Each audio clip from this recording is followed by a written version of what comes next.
주말과 휴일에 여러분 그래도 지식이 듬뿍듬뿍 내 머릿속으로 들어온다. 우리가 보지 못한 새로운 관점으로 또 세상을 설명하는 인기 있는 프로그램입니다. 특집 인터뷰 준비했는데 여러분들 좋아하시는 정규재 TV의 정규재 대표님 모셨습니다. 어서 오십시오. 네, 안녕하세요. 예. 오랜만에 이 방송 나와주셔서 진심으로 감사합니다. 예, 오늘은 뭐에 대해서 얘기할까요? 저는 이제 지금 트럼프 관세 전쟁과 관련해서 워낙 시시각각으로 많이 변하고 있었어요. 네. 이게 최종적으로 어떻게 결론이 나겠느냐, 네. 단기적으로 또는 좀 중장기적으로는 어떻게 되느냐. 미국 내에서도 또 복잡하게 지금 연방 대법원에서 네. 관세 협상 자체가 트럼프 권한도 없다고 하는데 네. 계속 압박을 넣으면서 관세 협정에 도장 찍으라고 일본도 도장을 네. 찍었다 그러고 오늘은 또 보니까 미국에서 또 금리 인하를 단행을 했습니다. 네. 또 이런 것들은 관세 협상과 어떤 연관이 있는지를 좀 국제 글로벌 또 경제와 관련해서 아주 해박한 지식을 갖고 계셔서 사실 원래 이 관세를 그런 식으로 높이면은 경제가 무너진다는 것은 기본 상식입니다.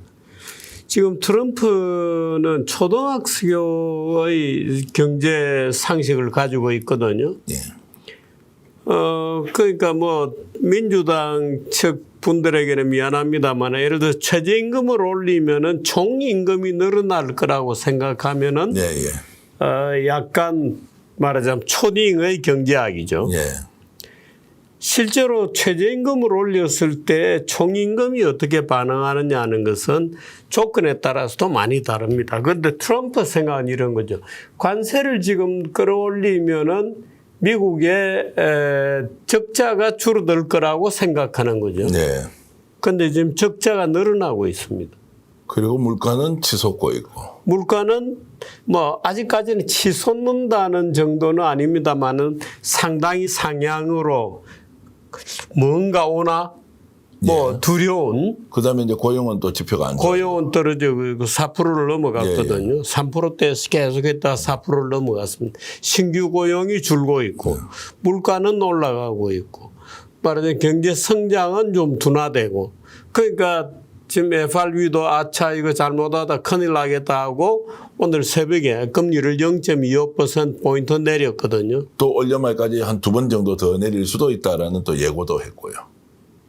2번 정도 더 내릴 수 있다는 말은 다시 말해서 2번 정도 더 내려야 할 정도로 경제가 나빠질 거라는 얘기죠. 거죠. 그러니까 사실은 트럼프는 관세를 크게 올려가지고 뭔가 국제 수지도 오히려 적자를 흑자로 돌려놓고 관세 수입은 관세 수입대로 올릴 수 있지 않겠느냐고 순진하게 생각했는데 모든 경제학자들이 걱정했던 대로 경제가 나빠지고 물가는 올라가고 고용은 나빠지는 현상이 지금 이제 나타나고 있는 거죠. 의외로 빨리 온 겁니까 그러면? 빠르다 늦다는 이전에 예상했던 대로 가고 있는 겁니다. 자, 그럼 이게 이제 악화일로로 계속 이어질 것 같습니까? 아니면 트럼프가 생각을 바꾸지 않는다는 전제로 봤을 때 네. 이게 이제 미국이 그러면 관세 협상을 통해서 오히려 미국 경제가 지금 추락할 가능성이 높다. 고집할 수 있느냐 없느냐. 내년 10월에 그러면은 중간선거까지 이제 생각을 한다면 어떻게 지금 전망을 하십니까? 미국 경제가 추락할 것 같지는 않고 네. 지금 FRB가 금리를 내리면서 2번 정도 더 내리겠다고 얘기한 것은 꽤 발빠른 스텝이다 이렇게 보거든요. 그렇게 본다면 경제도 그만큼 더 나빠질 거라고 보느냐는 문제가 있습니다. 지금 트럼프 관세 소동이 아직 끝나지 않았습니다. 2가지가 있는데요. 하나는 미국의 국제경제 비상 대처법이라고 하는 IEEPA라고 하는 법에 따른 관세 인상 조치가 있고 그게 이제 기본 관세 10% 쫙 매겨버리는 이제 그게 해당이 되고 그다음에 자동차 같은 것의 관세를 올렸잖아요. 네. 그 자동차 관세를 50% 이렇게 철강 관세, 철강 자동차 부품 이렇게 관세를 올린 게 이제 50%까지 올린 것은 무역 확장법에 따른 관세 인상입니다. 그런데 이 2가지 종류가 있고 지금 이제 반도체에 대해서 반도체하고 의약품도 자동차보다 중요하고 마진이 크다. 그러므로 여기도 관세를 대폭 올리겠다고 지금 트럼프가 공개해 놓고 있습니다.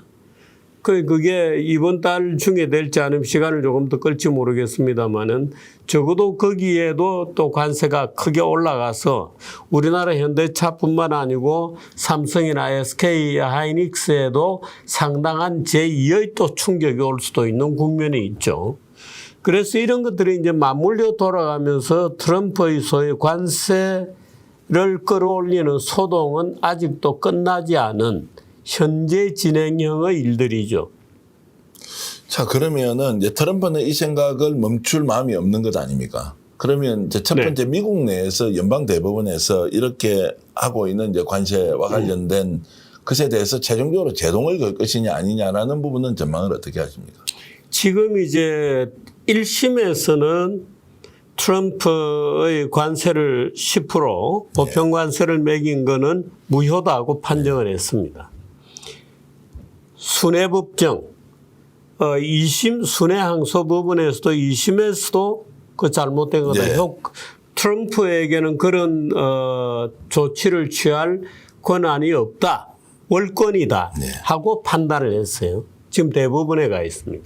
수프림 코트에 가 있는데 지금 웃기는 것이 대법원은 대법원 판사의 대부분은 트럼프가 임명한 사람이 임명한 아니었으면 사람. 예.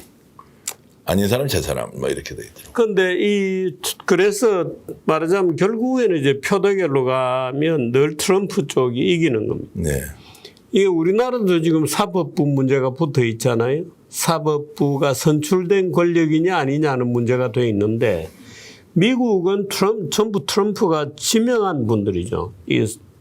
최고법원이. 최고법원 이하 법원들은 또 전부 선출직입니다. 미국은 판사들도 선거로 뽑아요. 네. 그 굉장히 재밌는데 지금 최고법원에 올라가면 1심, 2심에서 안타이 트럼프로 판결했던 것들이 최고법원만 올라가면 친 트럼프로 다 바뀝니다. 지금 한 80% 정도가 트럼프 지지하는 쪽으로 판결이 나고 있어요. 네. 그래서 이번에도 수프림 코트에 올라가면 1심, 2심에서는 트럼프가 위헌적이었다, 권한이 없다 이렇게 판단했는데 최고법원에서는 오히려 트럼프가 그런 조치를 취할 합법적 권한이 있다. 이렇게 합헌으로 판결날 가능성이 있죠. 더 높다고 보십니까? 어떻습니까? 이 건의 경우는 좀 다르다는 의견도 만만치 않더라고요. 사실 이게 온 세계가 상대자잖아요. 일본, EU, 한국, 브라질, 중국 온 세계가 지금 트럼프 관세 정책의 상대방이죠. 그런데 관세가 이제 아까 얘기한 것처럼 EEPA라고 하는 이제 규칙이 하나 있고 이건 70년대 제정된 거고 그다음에 무역확장법이라고 있습니다. 이거는 60년대 제정된 법입니다. 네. 1960년. 그런데 이 두 법에 모두 위반했을 가능성 또는 하나만 위반했을 가능성에 따라 10%라고 하는 보편관세가 문제가 되느냐 아니면 우리나라와 일본이 지금 협상했거나 하고 있는 15% 25% 관세가 문제가 되느냐는 관세 종목에 따라 합헌위원이 엇갈릴 수도 있습니다. 아마 저는 엇갈리면서 나올 가능성이 크다고 봐요. 그럼 우리는 지금 이 결과가 나오는 것과 관계없이 이제 협상대로 박차를 가해야 한다 이렇게 보십니까? 아니면 좀 유보적으로 있다가 지금 안 되고 있습니다. 협상. 지금 안 되고 있지 않습니까? 그거는 이제 워낙 그 내용이 복잡하기도 하고 대한민국 정부로서는 도저히 받아들일 수 없는 안을 미국이 3,500억 달러를 전부 현찰로 내놓으라고 주장을 하거든요. 3,500억 달러 같은 돈이 얼마입니까? 이게 뭐 어마어마한 돈이죠.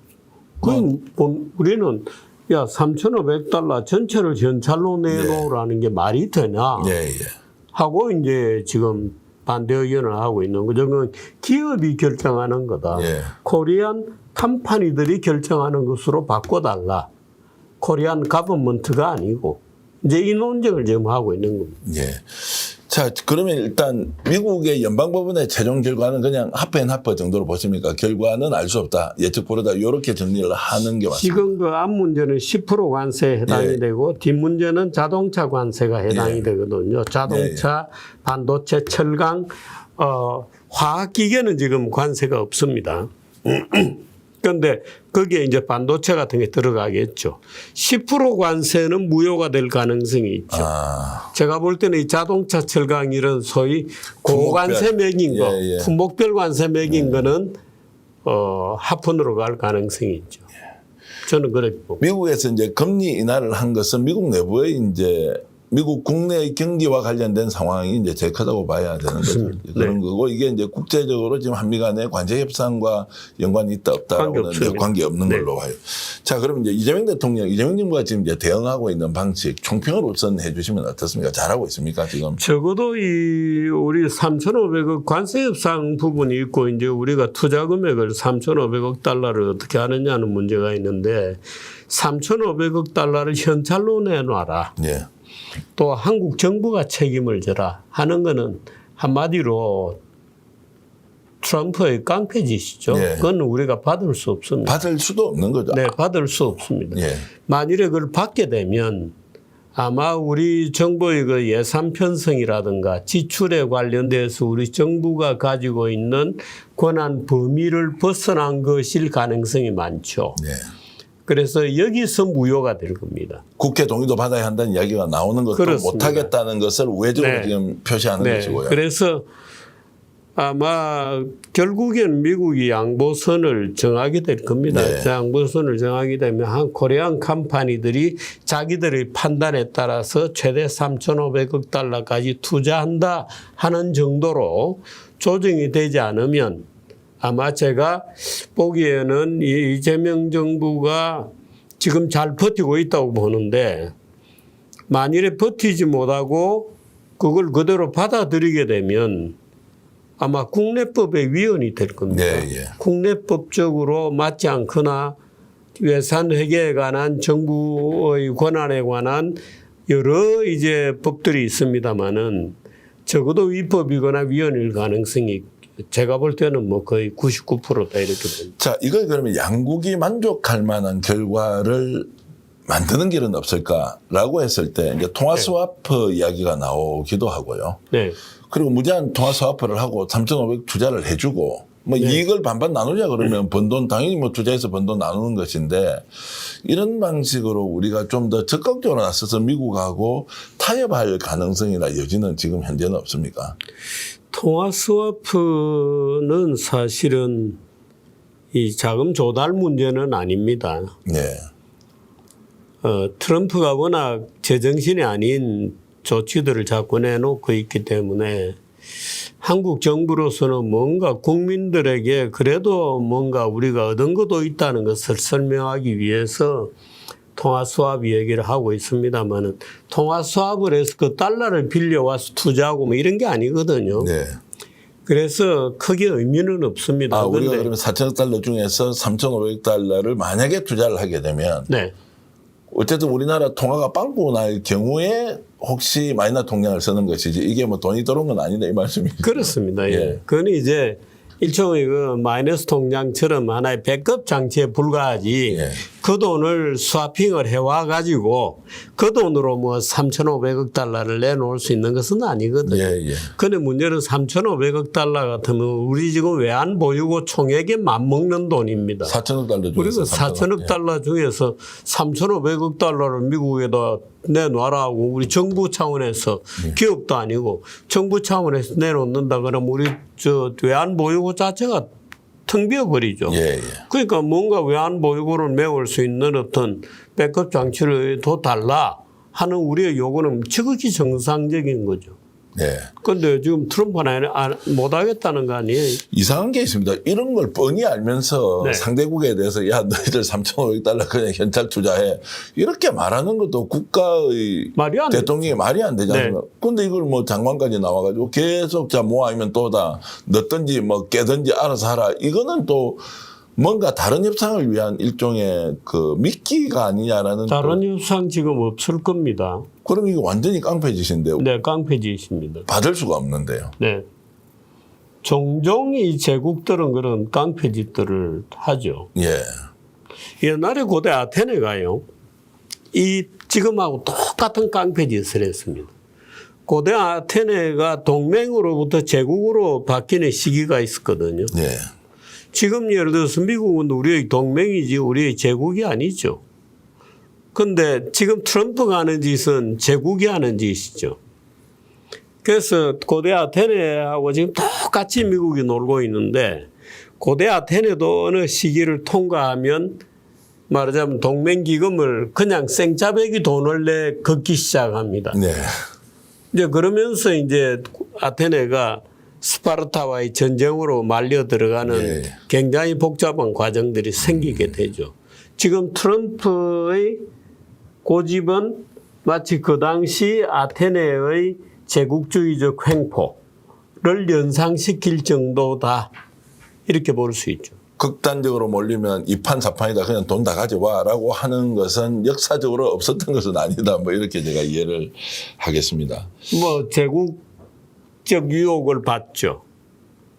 예를 들어서 트럼프 말하자면 그게 국내 민주주의가 문제가 생기면 그렇게 됩니다. 네. 미국 같은 경우에 이제 국내 민주주의가 문제가 좀 생겼다고 보기 때문에 그런 잘못 오류들을 범하게 되죠. 23일입니다. 이 방송 나오고 한 3, 4일 뒤에 이제 유엔 총회가 열리거든요. 네. 그래서 오늘 정규현 대표님 나왔을 때 저희들도 뭐 단독 보도 비슷한 거 한번 해보려고 하는데요. 네. 여기에 트럼프 대통령이 오고 이재명 대통령도 가지 않습니까? 네. 그러면 두 사람이 만나서 이 문제 논의를 해야 될 것 같은데 약속이 안 잡히고 있다는 이야기가 있습니다. 이거 어떻게 읽어내야 됩니까? 서로 약속을 지금 못하고 있다는 겁니다. 만나야 하는데 정상회담 소식이 아예 없습니다. 안 만나는 것도 방법입니다. 그렇습니까? 네. 저는 물론 지금 우리 정부로 볼 때는 바쁘죠. 왜냐하면 미국은, 일본은 자동차 관세가 15%인데 우리는 지금 자동차 관세가 25%거든요. 만일에 우리가 심하게 버티면 마음먹기에 따라서 트럼프가 야 한국 40% 내라 50% 내라 지 마음이잖아요. 네. 완전히 자기 마음이거든요. 그럴 경우에 한국 자동차의 대미 수출은 큰 타격을 받죠. 캠리하고 소나타하고 같이 수출하는데 캠리는 가격이 내려가고 우리는 가격이 올라가죠. 그러면 수출 못한다는 얘기가 당연히 나올 텐데, 트럼프는 이제 그걸 지금 이제 보면서 말하자면 뭉개고 있는 겁니다. 시간을 벌려 그러죠. 그 시간이 갈수록 한국 측의 고통이 커질 거다. 커질 겁니다. 자, 그럼 유엔 총회에서 버티지 않으면 어떡하겠어요. 근데 미국도 답답한 게 없습니까? 이게 미국에 우리가 뭐 조선이든 뭐 또 방산이든 원전이든 미국이 우리 고급 기술을 가져와서 자국의 발전에 써야 되는 절체절명의 상황 아닙니까? 당장 돈을 내야 되는 건 아니죠. 예. 그러니까 미국은 당장 뭐 돈을 들여서 뭘 조선의 합작회사를 만들어야 되고 이런 건 아니니까 버텨보는 거죠. 그래서 지금 나는 이재명 대통령이 버텨야 한다고 생각합니다. 버텨야 한다. 네. 굉장히 중요한 말씀인데 지금 오늘 방송을 녹화하는 이 시간까지 한미정상회담은 뉴욕에서 유엔 총회가 열리는데도 정상회담은 없다, 이런 말씀을 여러분들께 이제 뭐 단독이라는 형식으로 그냥 말씀을 드리는데요. 그만큼 이제 지금 협상이 난항에 빠져 있다는 것이고 또 우리가 받을 수 없는 협상을 미국이 변경도 하지 않고 있다라고 이제 읽을 수 있을 것 같습니다. 버텨야 됩니다. 버텨야 된다. 예, 그건 버티지 않으면 지금 미국의 전략 자체에 굴복해버리면 아무것도 안 되죠. 예. 저는 오늘 최근에 그 이재명 대통령이 저 타임즈인가요? 미국 그 언론하고 인터뷰를 해서 그 평택 기지에 대한 여러 가지 얘기를 합니다. 트럼프 대통령이 평택 기지 그 땅을 소유권을 우리가 가지면 안 되냐 이렇게 얘기를 했습니다만은 사실은 미국의 약점이죠. 미국은 평택기지만한 미군 기지를 아시아 어디에서도 구할 수 없습니다. 그것도 중국 앞바다에. 네. 예. 사실은 평택 미군 기지라는 것은 제가 종종 얘기합니다마는 그건 뭐 오로지 그야말로 미국의 대중국 말하자면 그 목에다 칼을 겨누고 있는 형국이거든요. 네. 미국으로서 볼 땐 결사적으로 중요하죠. 바로 그런 것 때문에 일본이 우리보다 병력 수는 굉장히 많은데 사실은 한국에 있는 주둔군 사령관이 4스타고 일본에 있는 주둔군 사령관은 3스타입니다. 네. 그러니까 인원수는 우리가 절반이 안 되는데도 불구하고 높은 계급의 사람을 사성장군을 배치시켜 놓고 있는 것이 평택 미군기지의 중요성이죠. 그런데 이재명 대통령이 이렇게 얘기했어요. 평택 미군기지의 소유권을 만일에 미국이 가지게 되면 땅값은 몰라도 지금은 돈 안 내고 쓰고 있는데 소유권이 넘어가면 네. 재산세를 내야 될 거다. 와. 예. 아주 재밌는 얘기를 했죠. 예. 지금은 공짜로 쓰고 있는데 소유권이 넘어가게 되면 재산세는 내야 된다. 낼래? 말하자면 와, 막대할 것 같은데요. 그 재산세 같으면 예, 상당히 막대하게 되죠. 예, 130조인가 우리가 아마 투자를 해서 만들어준 걸로. 그러니까 사실은 트럼프가 지금 엉뚱한 소리를 계속 짓거리고 있는 겁니다. 예. 자기 마음대로 뭐 주둔 분담금을 100억 달러를 내놔라 하는 이런 것들 자체가 전부 사실 웃기는 얘기들이죠. 자, 이런 상황에서 그러면 이제 당장 한국의 수출기업 자동차, 현대자동차, 기아차 엄청나게 지금 피해를 보고 있지 않습니까? 네. 거기서 값은 내리지는 못하고 네. 세금은 아예 지금 25%씩 내고 있으니까 네. 수천억씩 지금 부담을 하는데 이거 지금 정부에서 빨리 나서가지고 네. 보조금 지급을 하자. 미국에 수출하는 모든 기업에서 받는 이런 지금 고율 관세를 네. 정부 차원에서 좀 보조를 하는 것을 좀 공론화시키고 사회적 합의를 하자라고 하는 부분은 어떻게 보십니까? 저는 일단은 반대입니다. 예. 예, 기업 경영은 기업이 하는 거지. 예를 들어서 기업이 밖에서 손해본다고 정부가 그 손해를 커버해주는 모든 종류의 보조금을 준다는 것은 있을 수 없는 일이죠. 일단은 기업이 감당을 하고 나중에 문제가 생기면 그때는 어떤 보조금 문제가 있을지 모르지만 처음 단계부터 예를 들어서 지금 현재 조건에서 그 앞으로 조건이 변하면 어떻게 할 겁니까? 예, 예. 그 현재 조건에서 득실을 따져서 무조건 보조금으로 문제를 해결한다는 전략은 저는 반대입니다. 근데 오히려 이제 보조금을 주겠다. 너희들하고는 협상 안 해라고 하는 카드로도 굉장히 중요하다. 3,500억 불 내는 것보다는 보조금이 훨씬 더 싸게 먹힌다. 이런 이제 일종의 좀 협상의 전술로서 이런 이야기를 이제 하기도 그렇게 하는데. 얘기하는 사람들이 많습니다만은 원칙대로 대응하는 것이 맞습니다. 예, 원칙대로 기업 경영은 기업 경영이고 기업이 손해를 보는 건 손해를 보는 거고 정부가 품위를 지키면서 협상을 해나가는 것은 정부의 의무죠. 자, 이럴 경우에 이제 현대자동차나 기아자동차는 어떻게 대응을 하는 게 맞습니까? 국가 간의 이제 협상이 이렇게 이제 완전히 좀 이제 정체가 되어 있는 상태에서 그리고 계속 매달 한 8천억씩 이렇게 지금 손해가 나는 거 아니냐 이렇게 나오더라고요. 손해가 아니고 세금을 내는 거죠, 미국 정부에. 그러면 아예 가격을 높여서 우리 기술 그리고 제품력 좋다라고 해서 시장에 경쟁하면 해버리자. 이게 창조적 파괴다 이렇게는 좀 접근하기 어렵습니까? 그래서 우리 제네시스의 성능에 달린 문제죠. 예. 어떻습니까? 이런 기회에 아예 고급화 전략으로 가자. 그냥 기업이 살려면. 지금 이제 그런 전략도 일부 나오고 있죠. 예. 그래서 저는 정부가 그 문제에 대해서 마치 전적인 책임을 지고 있는 것처럼 이야기하는 것은 틀린 얘기다. 네, 예. 정부는 정부고 비즈니스를 하는 기업은 기업이다. 정부가 기업이 결정하고 기업이 맞닥뜨리고 있는 모든 리스크를 마치 정부가 삭감해 줄 수 있는 것처럼 어프로치하는 것은 맞지 않다. 그렇게 네. 봅니다. 오히려 이게 이제 길게 보면 대한민국의 국가 경쟁력, 기업 경쟁력, 글로벌 시장에서 훨씬 더 좀 이렇게 좋은 이제 좀 더 성장하는 계기가 될 거는 같습니까? 감각적으로 느끼는 게 좀 기자 출신으로서 있으실까요? 예를 들어서 거꾸로 본다면 그동안에 미국 차, 일본 차들은 관세를 늘 냈지만 우리 차들은 한미 FTA에 따라서 관세를 안 내고 들어갔죠. 예, 예. 그럼 그 이건 우리가 세금으로 걷어야 되나요? 네. 그렇지 않죠. 네. 그러니까 그건 기업들이 그 가격차가 어떤 조건에 의해서 달라지는 것들은 기업들이 목숨을 걸고 그것을 내부에 흡수하거나 또는 시장으로 튕겨내거나 또는 기술을 통해서 극복하거나 그 현대가 사활을 걸고 달려들어서 해결해야 되는 문제고, 예를 들어서 정 그렇게 되면 미국 자동차 공장이 지금 나가 있거든요. 네. 조지아라든지 뭐 이번에 근로자 문제가 생긴 바로 그쪽에 이미 자동차 공장들이 들어서 있습니다. 그러니까 그런 자동차 공장들의 현지화 전략을 어떻게 가져갈 거냐는 패키지를 가지고 현대는 현대 나름대로 미국 정부하고 협상을 해야 되겠죠. 네.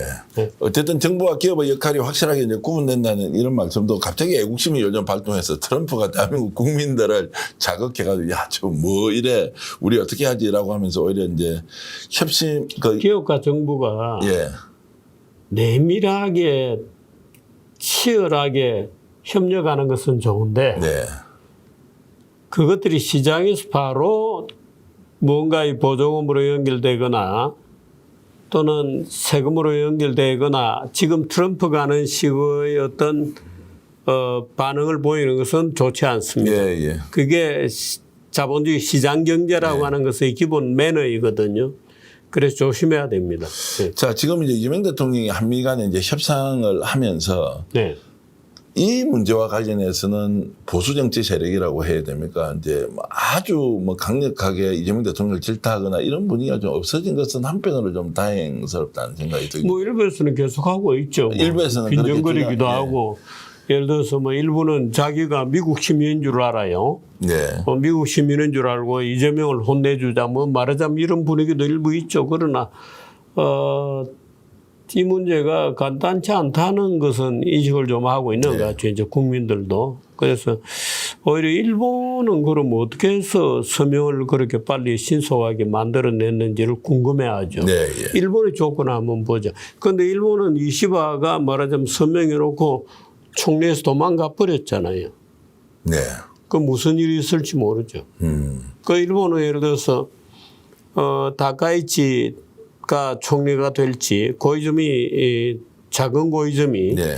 그러니까 아들 고이즈미가 총리가 될지 모르겠습니다만은 총리가 되면 아마 재협상을 하거나 이런 일이 생길지도 모르죠. 총론에서는 합의를 했으나 강론은 없다라고 네. 이제 일본도 나올 수 있는 것이고 네. 이재명 대통령이 전반적으로 잘하고 있다. 우리 국민들도 좀 똘똘 뭉쳐서 하여튼 잘 견디자. 국가와 기업의 역할은 다르다. 무조건 보조금 지급은 수단이 되지 않는 것이 하여튼 최선이다. 이제 이 정도 말씀을 드리면서 트럼프가 아시아인에 대해서 차별한 거거든요.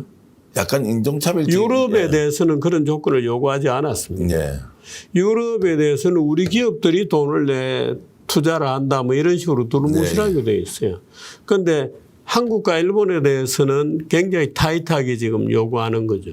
약간 차별 대우를 하고 있는 겁니다. 해결은 될 것 같습니까? 연내 해결된다. 연내 해결되지 않을 수도 있죠. 아, 그렇습니다. 네, 지금 11월 달에 아까 얘기했던 거 미국 최고재판소가 이 문제에 대해서 판결을 하게 되거든요. 예. 아마 그때까지 기다리고 있는 수도 있습니다. 아, 미국도 실제 기다리고 있을 수도 있습니다. 그렇습니다. 어떻든 그 문제에 대해서 물론 최고재판소 미국 대법원이 친트럼프라고는 보지만 그렇다고 해서 언제까지 트럼프의 어리광을 받아줄 수는 없거든요. 그래서 어떤 판결이 나는지를 좀 지켜볼 수도 있죠. 자, 그러면 이제 9월 23일 유엔 총회에서는 한미 정상은 만나지 않는다. 그러나 이제 10월 말에 또 에이펙 정상회담이 경주에서 열리면서 있습니다. 시진핑도 네. 없고 트럼프 대통령도 올 것이니 거기에서 뭔가 극적 타결이 되거나 아니면은 올 연말을 넘기는 장기화의 가능성도 있다. 19일 날 시진핑과 트럼프가 통화를 할 겁니다. 네.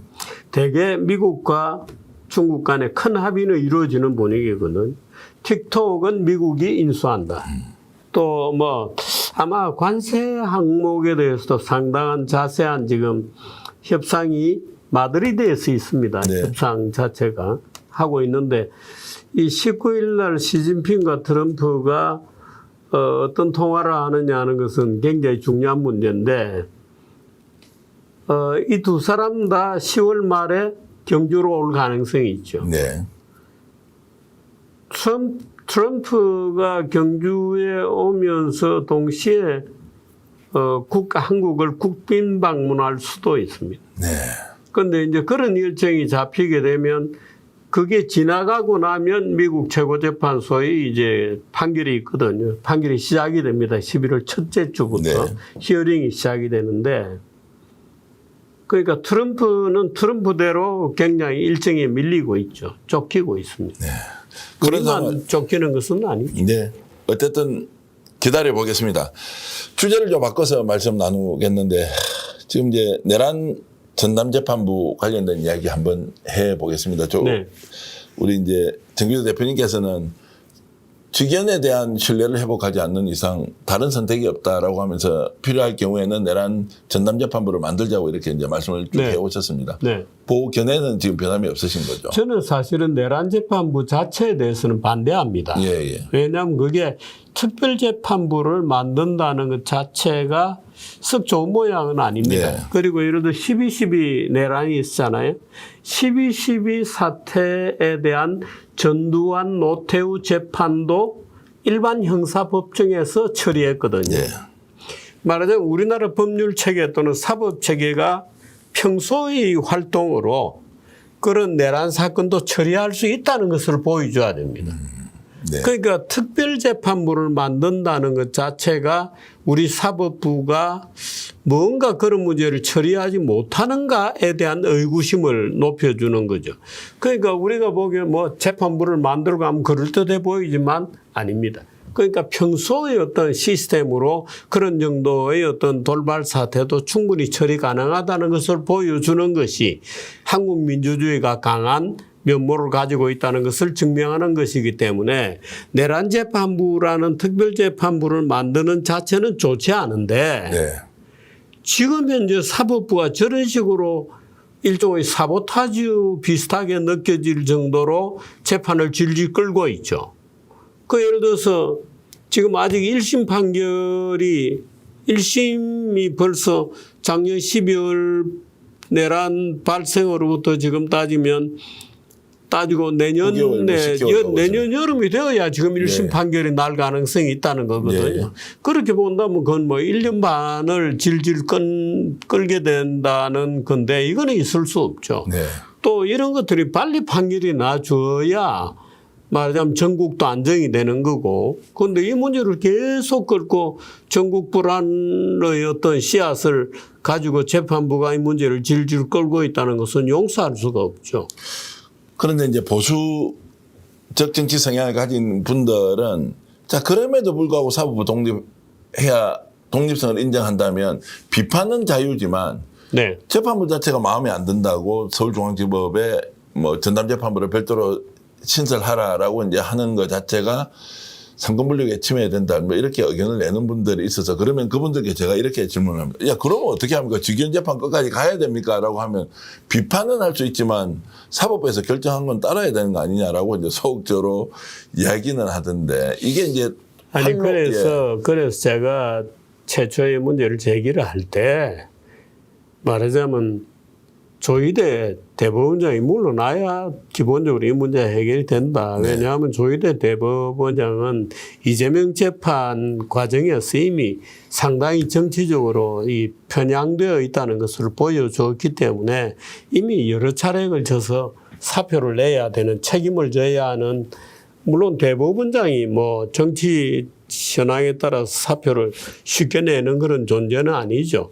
대법원장은 말하자면 존재 그 자체로서 하나의 법치를 안정시키는 기능이 있거든요. 그런데 조희대 본인은 존재 그 자체로서 법치의 안정성을 상징하는 그 본인의 책무를 이미 여러 차례 이탈을 해버린 겁니다. 대법원장 본인이 이재명은 죽어도 안 된다고 뛰쳐나와가지고 정치적 행보를 해버린 거거든요. 그래서 책임을 져라. 네. 그 책임을 지고 나면 사법부에 뭔가 새로운 질서가 생기게 되고 그러면 사법부가 독립된 어떤 지위를 유지하면서 뭔가 재판을 신속하게 하고 할 수 있는 어떤 뭐 선택을 하게 되겠죠. 조희대 대법원장이 이렇게 버티는 이유는 솔직하게 뭐라고 생각합니까? 진짜 독립성을 유지하기 위해서 버티는 겁니까? 아니면 혹시라도 그만두거나 바로 사법 처리 당할 그 우려 때문에 저런 겁니까? 사법 처리 당할 우려 그런 어떤 사소한 두려움은 아닐 거라고 봅니다. 예. 그러니까 아마 본인이 지금 그 이재명 소위 공직선거법 재판을 그렇게 신속하게 파기완송한 것에 대해서 지금 충분히 재인식이 되어 있는지 저는 궁금합니다만은 아마도 뼈아프게 그런 절차를 반성을 하고는 있을 겁니다. 그런데 지금 예를 들어서 대법원장이 그런 문제로 사표를 내버리게 되면 그게 일종의 전례가 되어가지고 네. 대법원장 자리가 너무도 가벼운 자리로 전락하지 않을까. 자기 행동에 대한 책임 문제가 나중에 아주 그 좋지 않은 전례가 되지 않을까 하는 두려움. 이런 것들이 아마 본인의 행동을 붙들고 있는 뭐 우리가 좀 고급스럽게 평가해 준다면 이제 그런 거겠죠. 그런데 저는 이렇게 생각합니다. 제가 조희대 대법원장을 물러나라 이렇게 얘기를 했습니다마는 바로 그날 저녁에 정청래 대표나 이 민주당에서 물러나라 이래버렸거든요.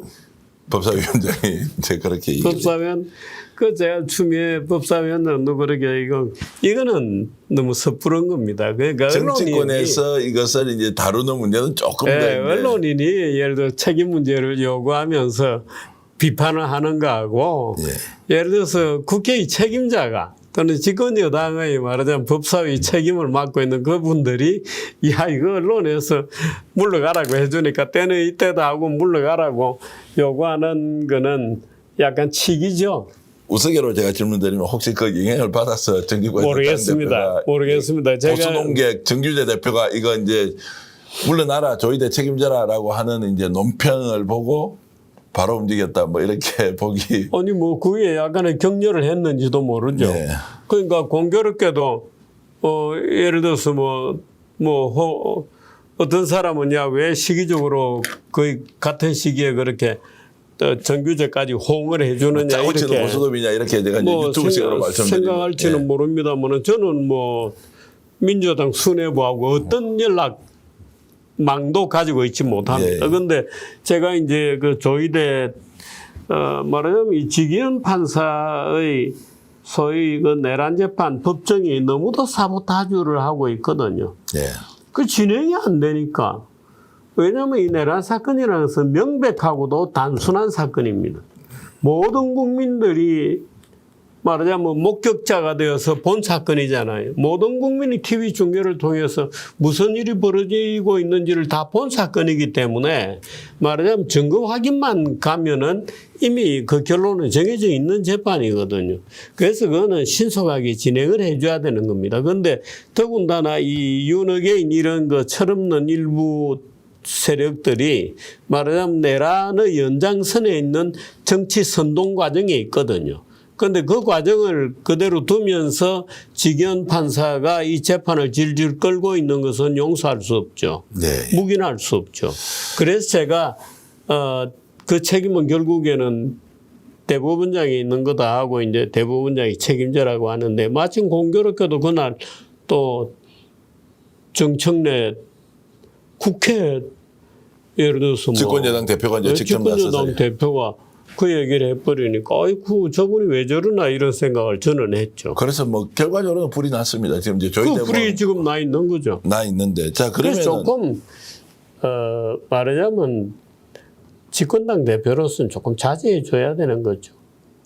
아니 대표님이 불을 질러놓고 당 대표가 왜 이야기를 했는데 아니 언론이 얘기하는 거하고 이 책임을 지고 있는 분이 얘기하는 거하고는 다르죠. 그게 언론이 갖고 있는 자유의 어떤 영역입니다. 자, 그래서 이제 조희대 대법원장이 이렇게 버티게 하는 것이 제가 좀 천박한 수준으로 논평할 때 혹시 본인의 사법 처리에 대한 두려움 아니냐라는 거 하는 것은 네. 잘못됐다고 제가 전제하고요. 네. 그러면은 자, 사법부의 독립이라는 걸 지키고 싶고 그리고 대법원장이 이런 내용에 대해서 중도 사퇴한다는 전례를 만들지 않아야 되는 걸 제가 존중하겠습니다. 네. 그러면 직위원재판부와 관련된 이 문제를 네. 자, 중앙지법 내에서 내란 전담재판부 신설하고 그것도 인사권 본인이 다 행사하는 거지 않습니까? 네. 그렇게 조치를 하면은 그러면은 선출된 권력 쪽에서 요구하는 것도 받아들이고 사법부의 독립도 지켜내고 본인 임기도 보상받는 그 길이 있는데 왜 여기에 대해서는 이런 방구 말이 없이 이거 뭐 법관의 독립성이다 이런 식으로 느낌을 주고 있으니까 더 국민들이 이제 우라통이 터지는 상황이거든요. 이 부분 어떻게 보십니까?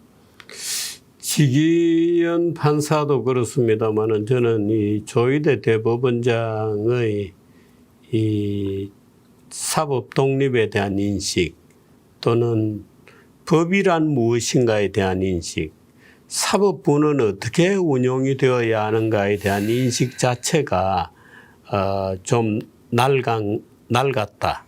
또 네. 치열하지 못하다. 너무 인섭적이고 관행에 젖어 있다. 저는 그렇게 권위적이기도 느낍니다. 하고, 예. 권위주의적이고 예.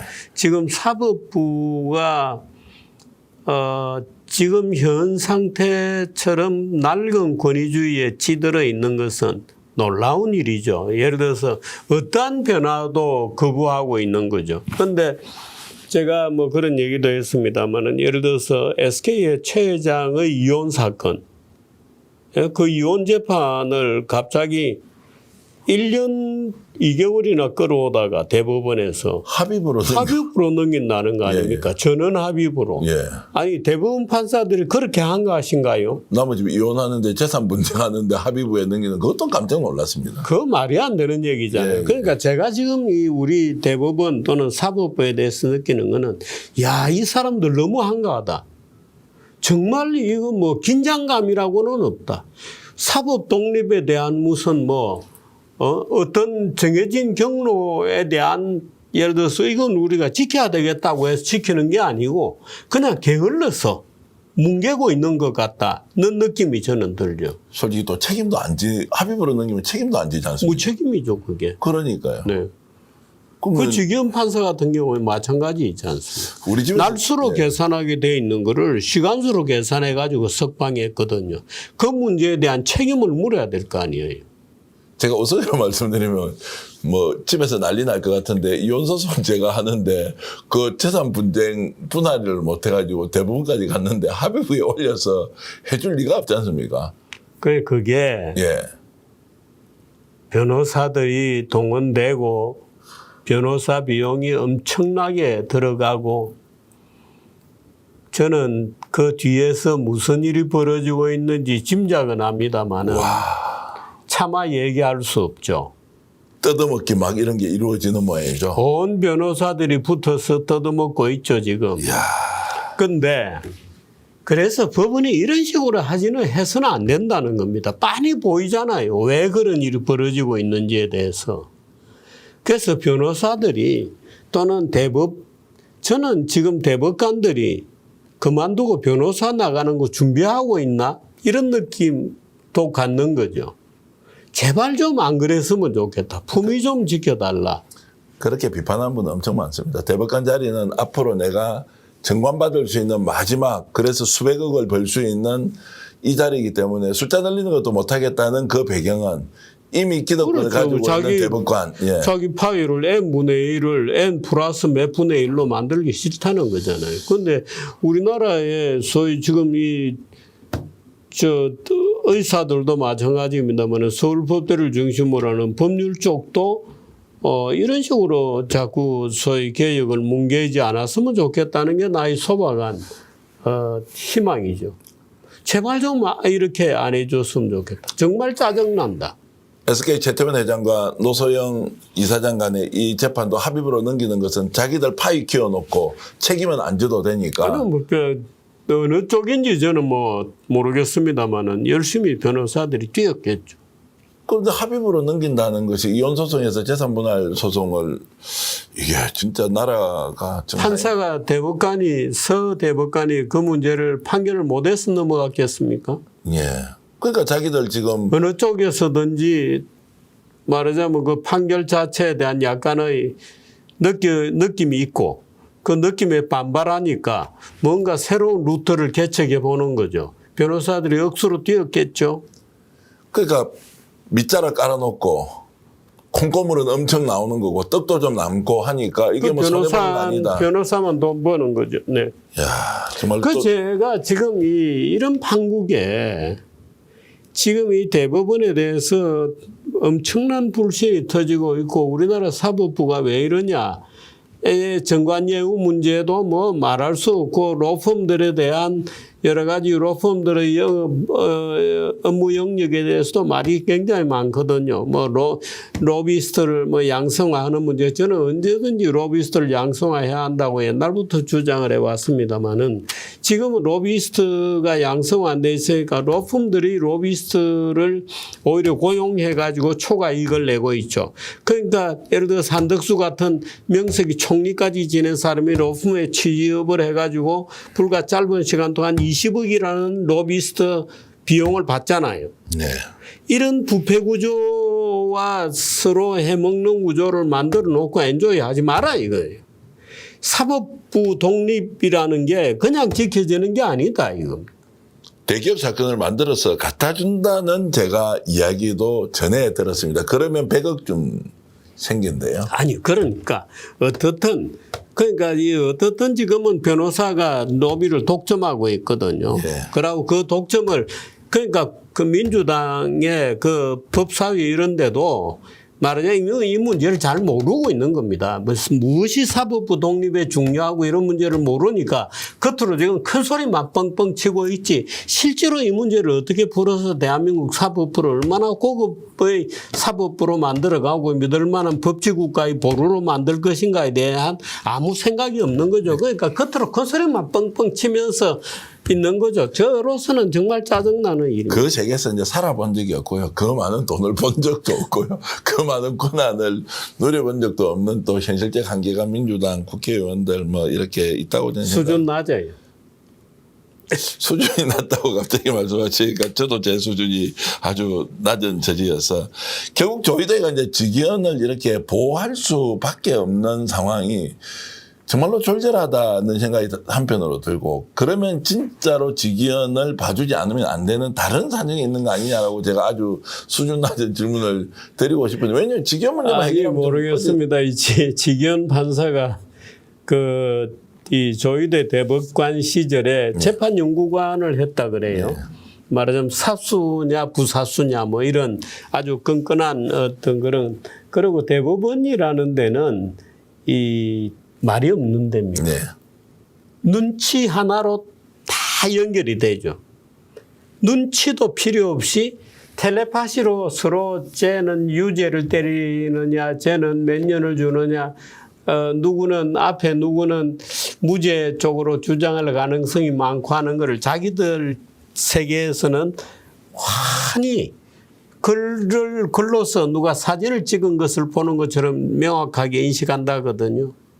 말 없이도.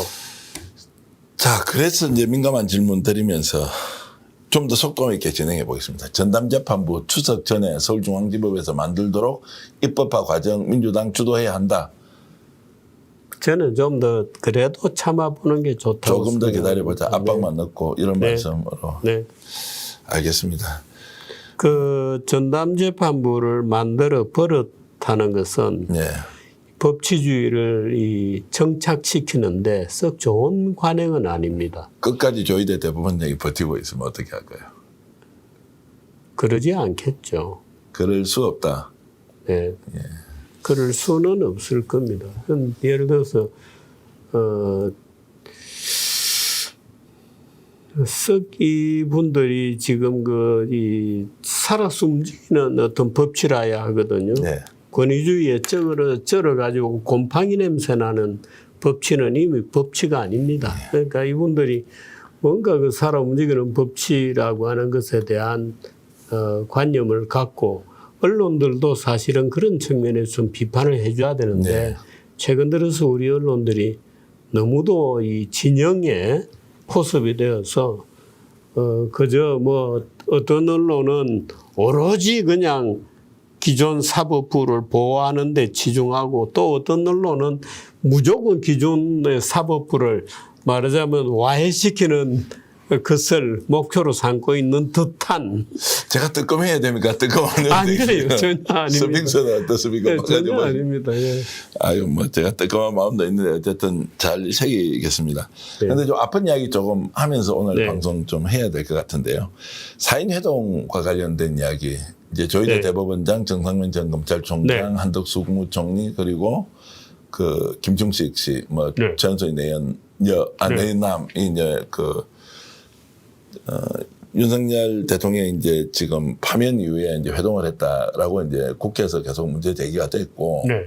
또 그제도 막 이렇게 나왔는데 당사자들이 엄청 반발하고 있고 이거 사실이 아니다라고 이제 지금 최초 제보했던 쪽에서도 언론 쪽에서 이제 유튜브 언론이죠. 네. 이렇게 이제 어떻게 보세요? 사실이에요, 사실이야. 사실이 아닙니다. 제가 봐서는 제가 사실이 그게 아니라고 보는 거예요. 그렇죠. 그 네 분 중에 한 분으로부터 전언을 받은 게 있기 때문에 그런데 그분은 굉장히 신뢰할 만한 분인데. 사실이 아니라고. 예, 거기 간 사실이 없다고 이제 그 4명으로 이렇게 거론되는 분 중에 한 분으로부터 이제 저는 초창기에 들어서 이거 2중 3중으로 확인해야 한다. 왜냐하면 4월 4일 날 윤석열이 파면되고 나서 일주일에서 보름 사이에 네. 이 네 사람이 복집에서 만났다. 대법원장, 국무총리, 그리고 전직 검찰총장, 그리고 최은순의 내연남인 김충식 회장이 만났다라는 것 자체가 사실일 가능성이 개연성이라는 게 너무나도 떨어지고 네. 공개적인 장소에서 보고집에서 만났다 어디에 만났다라는 것을 또 믿을 수가 없죠. 복집이에요.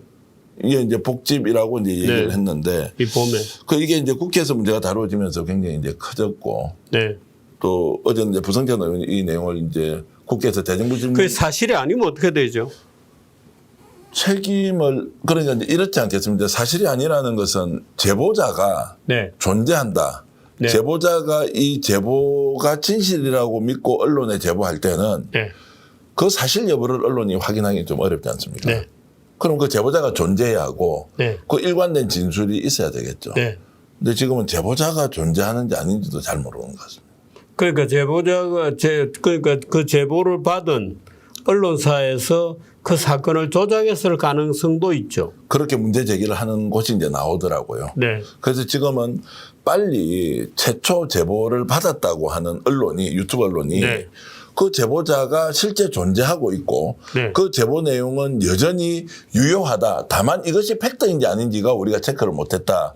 라고 하는 이제 언론의 우리 좀 교과서적인 접근에서 네. 첫 번째인데 이것도 지금 내놓지 못하는 것 같습니다. 그러니까 네. 이제 조작 의혹이 제기되는데 이게 이제 전체적으로 지금 내란 사건이 뭔가 종식 국민들 이런 좀 압도적인 지지를 받고 있는 상황에서 이런 네. 이제 오보 논쟁이 만약에 거짓으로 조작된 것으로부터 출발했다면 정치적으로 입을 타격은 각오해야 되지 않겠나 생각이 듭니다. 언론이든 아니면 이걸 진행해서 이제 또 다루고 그렇게 있지 않습니까? 되면 누군가 책임 있는 자가 고발을 해서 수사를 하는 수밖에 없죠.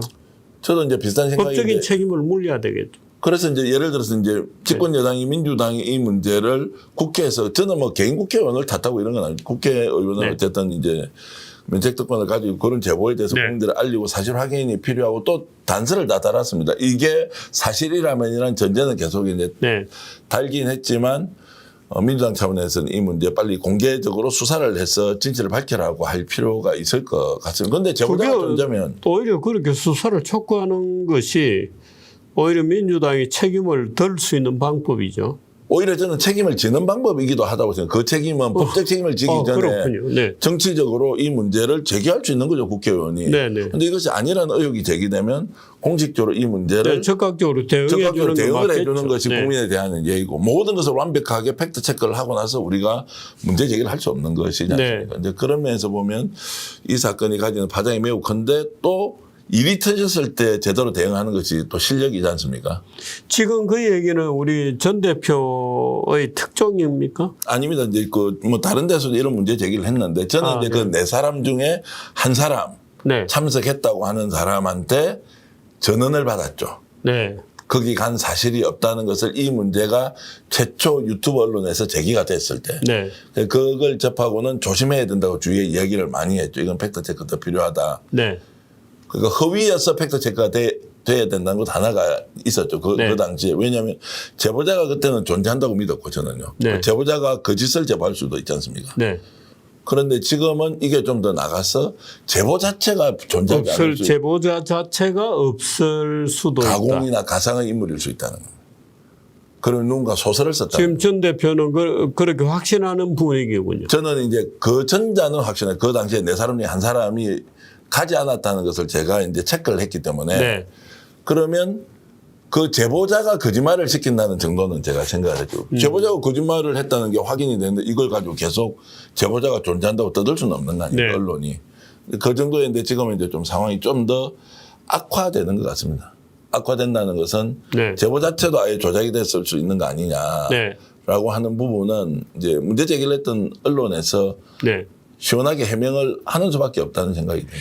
그 해명을 안 하게 되면 민주당이 고발을 해야 되겠죠. 근데 이제 저희들도 언론인으로 활동하지만 아무리 유튜브 환경에서 이런저런 발언을 하고 또 비판도 많이 받지만 아니 지금 그 이재명 대통령 같은 경우에 지난번 그 100일 기자회견에서도 그 언론의 책임 문제에 네. 대해서 가짜 뉴스를 악의적으로 배포하는 경우에는 엄청난 배상 책임을 지우겠다 이렇게 약속을 하셨죠. 불과 며칠 만에 사건이 터지고 말았군요. 그런데 이 부분은 저도 이제 확인이 안 되기 때문에 네. 어쨌든 그 사인 회동이 없었다는 것은 이제 정리가 네. 되는데 그 최초 제보가 지금 실제 존재하는 것인지 존재했다면 그 사람의 제보 내용을 그 당시에 신빙성 있게 받아들였다는 내용도 설명해야 하는 상황까지 왔다. 네. 왜냐하면 언론이 언론으로서 활동하는데 제3자가 써놓은 소설을 가져와서 팩트다라고 하는 순간 언론 전체가 있게 되는 피해.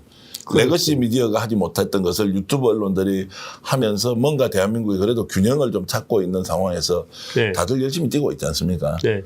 그런데 이제 그런 것들이 지금 아니라고 한다. 뭔가 의도를 가지고 기획되고 조작되고 왜곡됐다. 그거 지금 검찰 무너뜨리려고 다 했던 게 그런 걸 보고 국민들이 못 참았던 것인데 네. 혹시 지금 언론 중에서도 그렇게 하고 있다라고 하는 건 이제 용납이 안 되는 거죠. 네, 스스로 플레이어가 되려고 하는 유혹을 벗어나야 되는데 네, 유감이군요. 자, 이런 부분까지 이제 상황을 좀 더 지켜보기로 하고 시간 가는 줄 모르고 정규 대표님 이렇게 모셨는데 솔직히 제가 여러분들에게 고백할 게 하나 있습니다. 자주 모시고 싶지만 참 바쁘신 분이어서 귀하게 이렇게 한 번씩 모시는데 공개적으로 방송에서 정규 대표님 자주 오시면 좋겠다라고 제가 무언의 압박을 좀 넣으면서 아이고, 예, 그렇게 오늘 하겠습니다. 시청자 여러분들과 함께했던 이 방송 모두 마치겠습니다. 주말과 휴일이고요. 행복하게 보내시고 더 좋은 대한민국 만드는데 다들 손잡고 보수, 진보 그리고 정말로 모든 바람이 분들 아주 시원하게 불어요. 가을이 왔습니다. 가을이 왔습니다. 너무 좋습니다. 그리고 이제 추석 공동구매 상품 소중한 한 분 한 분께 정성을 다해서 스픽스몰에서 준비했는데 자신 있다 비교하라 스픽스몰 들어오셔서 여러 제품들이 명절 선물 세트로 준비되어 있습니다. 필요하신 분들 구매해 주시면 저희들에게 큰 도움 된다 이 말씀 드리고요. 또 정규제 TV 또 시즌 3 이렇게 되어 있는 정규제 TV 구독 좋아요도 많이 부탁드리고 요즘 스픽스 구독 좋아요도 제가 좀 노골적으로 말씀드리겠습니다. 조회수도 좀 부족하고 또 구독자도 늘어나는 속도가 떨어지고 있는데 겸허하게 받아들이겠습니다. 열심히 더 잘 만들어야 한다는 여러분들의 질책이라고 생각하고 노력도 하겠습니다. 오늘 시청해 주신 여러분께 인사 우리 정규재 대표님과 함께 해드리면서 방송 모두 마치겠습니다. 여러분 안녕히 계십시오. 네, 고맙습니다. 네. 와 옷이 좋습니다. 네, 대표님 명절이니까요. 야 스픽스몰에서 이번 추석 명절 준비한 모양입니다. 네, 대표님 이번 명절 스픽스몰 애청자 여러분들을 위해서 다양한 제품들 많이 준비했습니다. 건강기능식품 그리고 축산 수산 와 그리고 과일까지 제대로 된 제품 있네요. 또 특히 쿠키도 전 쿠키를 만들어서 여러분들께 좋은 선물 될 것 같습니다. 귀한 분들을 위한 명절 선물 세트 스픽스몰에서 지금 준비하십시오. 여러분 행복한 명절 진심으로 기원합니다. 명절 선물도 자신 있다 비교하라. 비 만점의 수산물 선물 세트 스픽스몰이 자신 있게 권유합니다. 목포 대표 경영푸드와 함께하기에 더 든든합니다.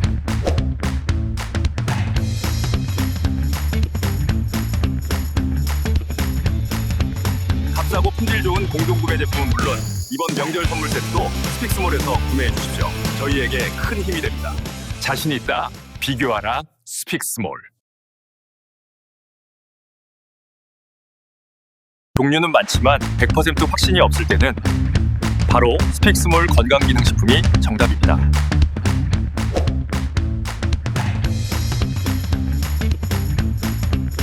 전국 최저가격 보전은 기본입니다. 상하제약, 일동제약 등과 같은 소비자의 까다로운 검증을 받은 회사와 함께합니다. 와, 이런 유명 제품이 이런 가격에? 그것도 안성맞춤 명절 선물 세트라니. 역시 스픽스몰입니다.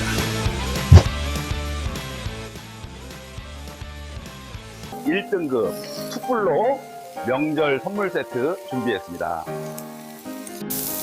가격에 만족하면서 맛과 품질은 받는 분의 극찬으로 이어집니다.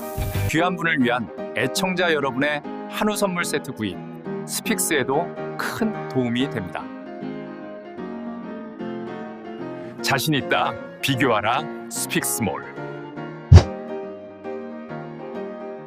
오늘 방송 어떠셨습니까? 마음에 들었다면 구독, 좋아요로 스픽스를 응원해 주십시오. 여러분들의 구독, 좋아요는 가장 큰 힘이 됩니다. 스픽스 구독, 좋아요.